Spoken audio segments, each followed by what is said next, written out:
बिस्मिल्लाहिर्रहमानिर्रहीम। अस्सलाम वालेकुम। Myself Khizar Ahmed Usama MK preparation की कंप्यूटर साइंस की लेक्चर सीरीज़ के एक नए सेशन के साथ आज आपके सामने हाजिर हैं। आज के सेशन में हम पढ़ेंगे डिजिटल सिटीजनशिप के बारे में, जो आज के दौर में कंप्यूटर यूज़ करने वाले हर पर्सन के लिए इन इंफॉर्मेशन का होना बहुत ज़रूरी है, क्योंकि इस वक्त इंटरनेट के ऊपर जितने भी यूज़र्स हैं उनमें से ज़्यादातर जो मसाइल हैं वो इन डिजिटल सिटीजनशिप के अम्ब्रेला के अंडर आने वाले लॉज, रिस्पॉन्सिबिलिटीज़ और उनके कवानीन और उनको फॉलो करने के बारे में, रिस्पेक्टफुल होने के बारे में है, जिसकी वजह से बहुत सारे प्राइवेसी के मसाइल, बहुत सारे ईव टीजिंग के मसाइल, बहुत सारे लीकेज के कंसर्न्स जो है वो अरेज हो रहे हैं। तो आइए स्टार्ट करते हैं इस इम्पोर्टेंट डिस्कशन को। डिजिटल सिटीजनशिप, सबसे पहले हम समझते हैं कि सिटीज़न और सिटीजनशिप का क्या मायने होता है। सिटीज़न किसी भी कम्युनिटी का रहने वाला, किसी भी कम्युनिटी का जो मेंबर होता है उसको हम सिटीज़न कहते हैं। For example, I am living in the Pakistan, so I am a Pakistani citizen. तो पाकिस्तानी सिटीज़न होने के नाते मुझे क्या करना पड़ेगा, मेरे पे क्या जिम्मेदारियां आयद होती हैं इस कम्युनिटी का मेंबर होने की वजह से। First, we have to be honest and trustworthy. मुझे अपने एक्ट से, अपनी स्पीकिंग से ट्रस्टवर्दी होना चाहिए, ऑनेस्ट होना चाहिए। उसके बाद जो स्टेट मेरे लिए या कम्युनिटी मेरे लिए लॉज या रूल्स डिफाइन करेगी उनको फॉलो करना मेरे पर लाजम है। उसके बाद respect the rights of other, इसके साथ साथ मेरे अपने हकूक के साथ साथ मुझे दूसरों के जो राइट्स हैं उनको भी रिस्पेक्ट करना आना चाहिए। उसके बाद प्रैक्टिस टॉलरेंस, बुर्दबारी, तहम्मुल, मुश्किल मिजाजी, इसको समझना, किसी दूसरे के ख्यालात को हजम करना, उसको अंडरस्टैंड करना, टॉलरेट करना, ये बहुत इंपॉर्टेंट है। Be informed about the world around you, मेरे इर्द गिर्द की जो दुनिया है मुझे उसके बारे में इंफॉर्मेशन होनी चाहिए। प्रॉपर्टी ऑफ अदर्स, दूसरे की जो प्रॉपर्टी है उसकी इज्जत, उसकी रिस्पेक्ट करनी आनी चाहिए। उसके बाद कंपैशनेट होना चाहिए, मुझे अपने रवैये में, अपनी थिंकिंग में कंपैशनेट होना चाहिए और दूसरों के एक्शंस की मेरे जो एक्शंस हैं, मैं जो कुछ कर रहा हूँ, अगर मैं गलत करता हूँ, मैं सही करता हूँ, मुझे उसकी रिस्पॉन्सिबिलिटी लेनी चाहिए और टैक्सेस को पे करना चाहिए। ये सारी रिस्पॉन्सिबिलिटी हैं जो एक सिटीजन की अगेंस्ट इट्स कम्युनिटी उस पर डिपेंड करती हैं। इसको हम एक सिटीजन कहते हैं। अब हम बात करते हैं डिजिटल सिटीजन की। एक डिजिटल सिटीजन कौन होता है? A person who develops the skill to effectively use the internet and other digital technology for what? In the engagement of society, politics and government। इसको हम डिजिटल सिटीजन कहते हैं। हर वो शख्स जो गवर्नमेंट के साथ, पॉलिटिक्स में या सोसाइटी के साथ डिजिटल टेक्नोलॉजी के जरिए इंगेज होता है, वो शख्स एक डिजिटल सिटीजन कहलाता है। और डिजिटल सिटीजनशिप क्या होती है? Digital citizenship is the ability of citizen to safely and responsibility access the digital technology. कि एक डिजिटल सिटीजन जब टेक्नोलॉजी को एक्सेस करता है, इंटरनेट को सर्व करता है, सोशल मीडिया का प्लेटफॉर्म को ज्वाइन करता है, तो वो रिस्पॉन्सिबल और सेफली उसको यूज करे, उसको डिजिटल सिटीजनशिप कहते हैं। अब डिजिटल सिटीजनशिप की इंपॉर्टेंस क्या है? इसके कोई भी बंदा हो, किसी भी एज ग्रुप का हो, वो अगर डिजिटल सिटीजनशिप के अम्ब्रेला के अंडर खुद को सेफली और सिक्योरली, रिस्पॉन्सिबली सर्व करता है तो वो अपनी सेफ्टी को भी इंश्योर करता है और बाकी जो लोग हैं जो इंटरनेट पे मौजूद हैं उनकी भी सेफ्टी और रिस्पेक्ट को इंश्योर करता है। उसके बाद अब हम देखते हैं कि एक डिजिटल सिटीजनशिप के एलिमेंट्स क्या क्या हैं। तो यहाँ पर आप देख सकते हैं, have access to phone, computer and internet. हर वो शख्स जिसको फोन, इंटरनेट और कंप्यूटर पर एक्सेस है वो डिजिटल सिटीजनशिप को ज्वाइन कर चुका है। उसके बाद अंडरस्टैंड हाउ टेक्नोलॉजी शेप और सोसाइटी, वो ये समझता है कि टेक्नोलॉजी का हमारी सोसाइटी पर क्या इम्पैक्ट है, वो डिजिटल सिटीजनशिप में इन्वॉल्व है। उसके बाद मेक ऑनलाइन कम्युनिकेशन पॉसिबल, जो ऑनलाइन कम्युनिकेशन को यूज करता है, ऑनलाइन कम्युनिकेशन प्लेटफॉर्म्स को यूज करता है, वो भी इसके अंदर शामिल है। Being confident and capable of using ICT, information communication technology के इंस्ट्रूमेंट्स को, डिवाइसेस को, सर्विसेज को कॉन्फिडेंटली और रिस्पॉन्सिबली यूज करता है।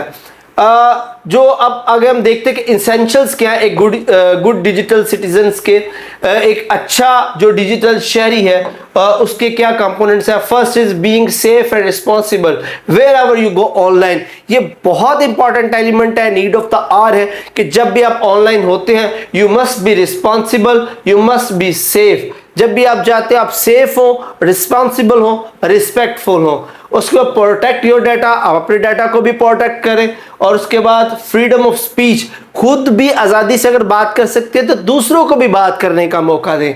उसके बाद इंट्रोड्यूस साइबर सिक्योरिटी, आपकी जो साइबर सिक्योरिटी है उसके बारे में आपको इंफॉर्मेशन हो कि आप खुद को, अपने डाटा को, अपने कंप्यूटर को, अपनी प्राइवेसी को, अपनी इंफॉर्मेशन को कैसे सिक्योर कर सकते हैं।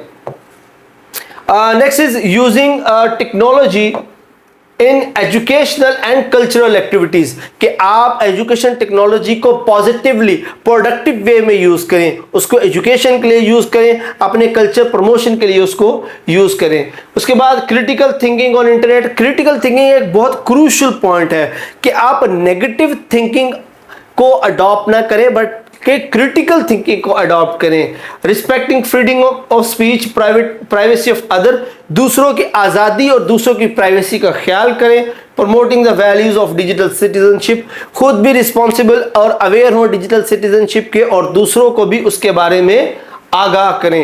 ये सब एसेंशियल्स हैं एक गुड डिजिटल सिटीजनशिप के। अब हम बात करते हैं उन क्राइम्स की या उन प्रॉब्लम्स की जो इस वक्त डिजिटल वर्ल्ड में हो रहे हैं, जो टेक्निकल क्राइम्स हैं, जो बुकेबल ऑफेंस हैं, ऑफेंसेबल क्राइम्स हैं, उनके बारे में पढ़ते हैं। उनमें सबसे पहला जो इस वक्त सबसे ज्यादा वाइडली स्प्रेड है that is a copyright. Copyright act असल में क्या है, ये एक अगर आप किसी की जो वर्क है एक ऑनर का, उसको अटैक करते हैं, उसको कॉपी करते हैं विदाउट हिज और हर कंसेंट, तो ये एक कॉपीराइट क्राइम है कि आप किसी का किया गया काम उसकी इजाजत के बगैर, उसकी रजामंदी के बगैर पब्लिश करते हैं या उसको इस्तेमाल करते हैं या उसको अपना बताते हैं, ये एक कॉपीराइट क्राइम है। उसके बाद हमारे पास आ जाता है plagiarism. Plagiarism is mostly educational terminology.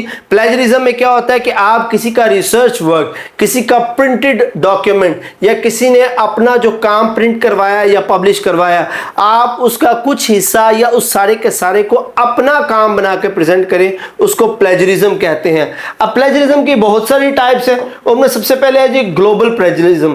Global plagiarism क्या होता है, इसका मतलब है कि आप इंटायर टेक्स्ट ही कॉपी कर रहे हैं, आपने कोई article as it is copy करके उसको पेस्ट करके पब्लिश कर दिया है। Second is paraphrasing plagiarism. इसमें आप कोई ऐसा काम लेते हैं, उसके पैरास को रीफ्रेज करते हैं और रीफ्रेज करने के बाद उसको पब्लिश करते हैं, ये पैराफ्रेजिंग प्लेजरिज्म है। उसके बाद पैचवर्क प्लेजरिज्म है कि आप उसके अंदर क्या करते हैं कि आप किसी का कोई पीस उठा के, किसी के काम के कुछ पैराग्राफ्स को, कुछ पैचेस को उठाकर अपने काम में शामिल करके उसको अपना काम बनाकर प्रेजेंट करें। उसके बाद है जी सेल्फ प्लेजरिज्म। सेल्फ प्लेजरिज्म में क्या है कि आप अपने ही पहले से पब्लिश शुदा काम को दोबारा रीअरेंज करके दोबारा जो प्रेजेंट कर दें, ये सेल्फ प्लेजरिज्म कहलाता है। तो ये प्लेजरिज्म की कुछ टाइप्स थी जो काफ़ी प्रोमिनेंट है इस वक्त ऑल ओवर द वर्ल्ड। उसके बाद है जी पायरेसी। पायरेसी क्या होती है, the act of illegally reproducing copyrighted material such as books, computer programs and films are called piracy. Piracy में क्या होता है, पायरेसी एक्चुअली चोरी है कि आप किसी की कोई मूवी, किसी का कोई प्रिंटेड डॉक्यूमेंट, किसी की इमेजेस या कोई भी म्यूजिक कंपोजिशन, उसको वहां से कॉपी करते हैं और अपना काम बना के या उसको एज इट इज ऑनर की कंसेंट के बगैर पब्लिश कर देते हैं, इसको पायरेसी कहते हैं। और जो पायरेसी करते हैं उनको डिजिटल पायरेट्स या डिजिटल चोर कहा जाता है। अच्छा जी, उसके बाद हमारे पास जो एथिकल स्टैंडर्ड है ऑनलाइन इंफॉर्मेशन के, वो क्या है कि आप ऑनलाइन कोई इंफॉर्मेशन अगर शेयर करना चाह रहे हैं, ऑनलाइन कुछ चीज़ें जो है वो पब्लिक के साथ शेयर करना चाह रहे हैं, तो कौन से स्टैंडर्ड्स हैं जिनकी बुनियाद पर आप उनको पब्लिश कर सकते हैं। First is currency, the time line of the information, कि वो टाइम लाइन या वो जो इंफॉर्मेशन है वो रिसेंट दौर के साथ अटैच हो। ये नहीं है कि आजकल उस टॉपिक की कोई बात भी नहीं है और आप 1972 की या पुरानी कोई बातें उठाकर करते हैं, किसी के साथ उसकी रेलेवेंसी नहीं है। उसके बाद रेलेवेंसी है कि आप जो इंफॉर्मेशन दे रहे हैं वो जिस टॉपिक पे आप बात कर रहे हैं उसके रेलेवेंट है, उसके कॉन्टेक्स्ट के साथ शामिल है।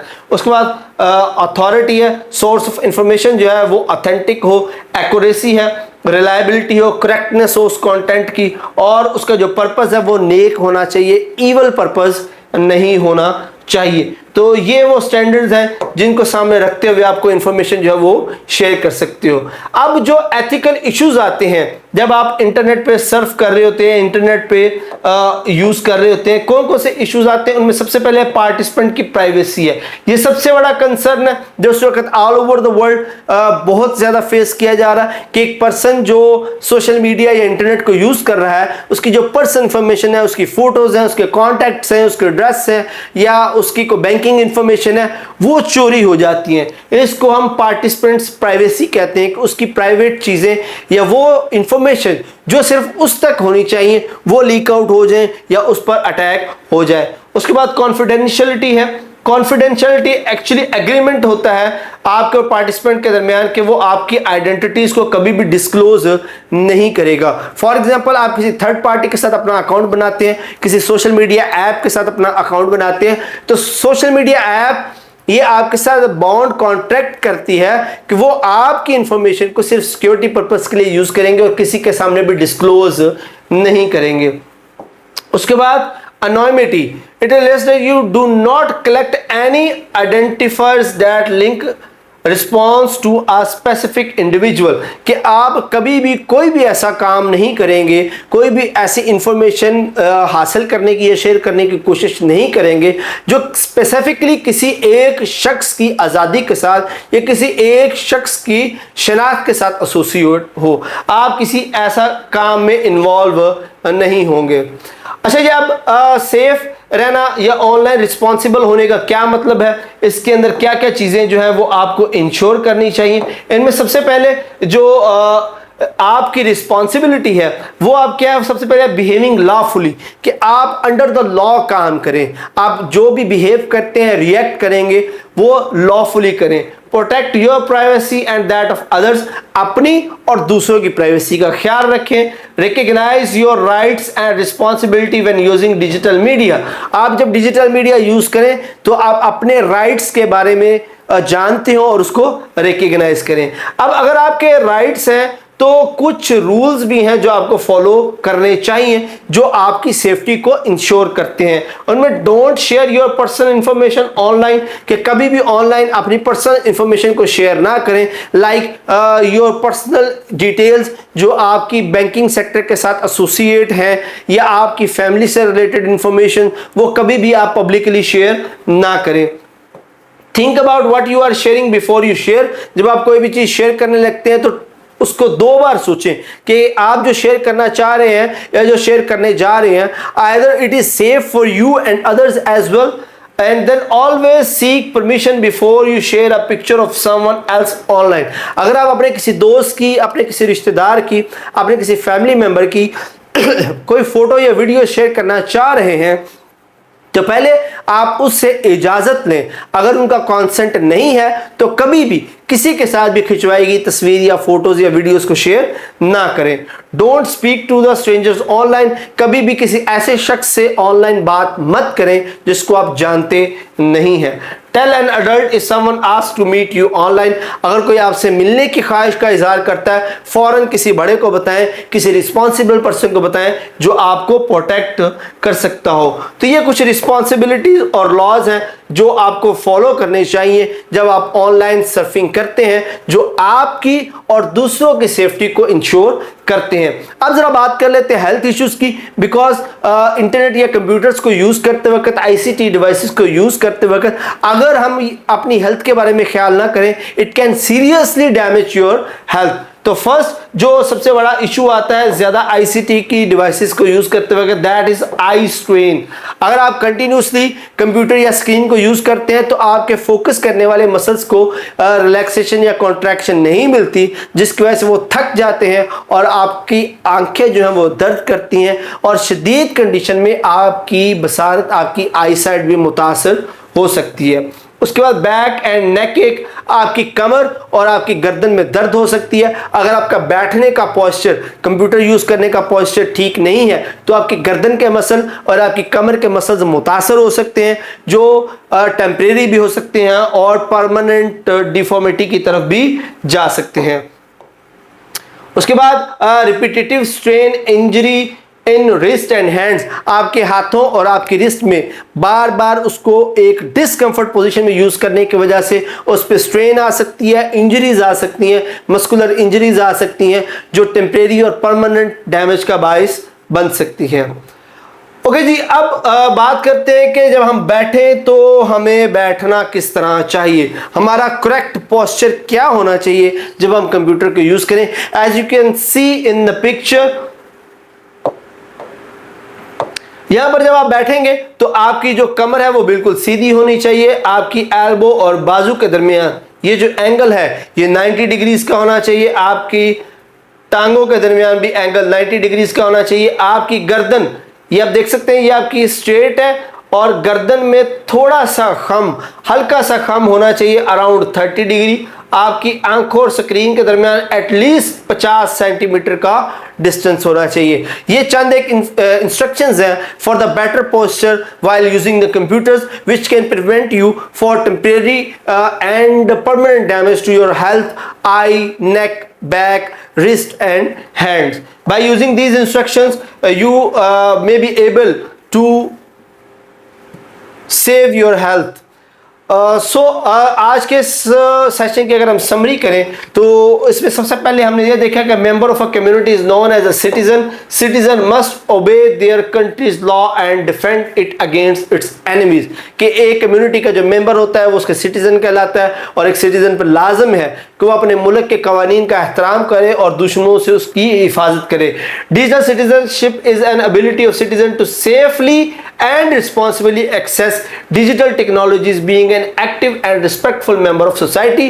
एक respectful, active और responsible member of society होने के नाते यहाँ पर फर्ज है कि आप जब इंटरनेट पर हो तो रिस्पॉन्सिबली और रिस्पेक्टफुली इंटरनेट को यूज करें।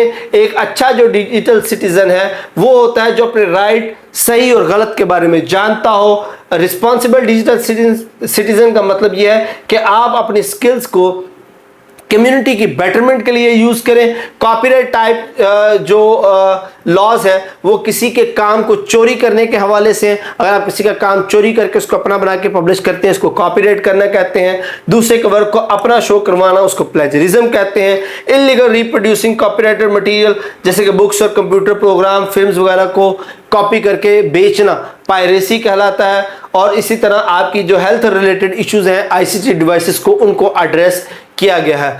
तो आज के सेशन के लिए यही कुछ था। उम्मीद करते हैं कि डिजिटल सिटीजन और सिटीजनशिप के हवाले से आपको बहुत सारी इंफॉर्मेशन मिली होगी। अगर मजीद आपके जहन में कोई क्वेश्चन है तो आप कमेंट करके भी पूछ सकते हैं और हमारे चैनल को सब्सक्राइब और ज्वाइन भी कर सकते हैं। नेक्स्ट सेशन तक के लिए अपना ख्याल रखिएगा। अल्लाह हाफिज।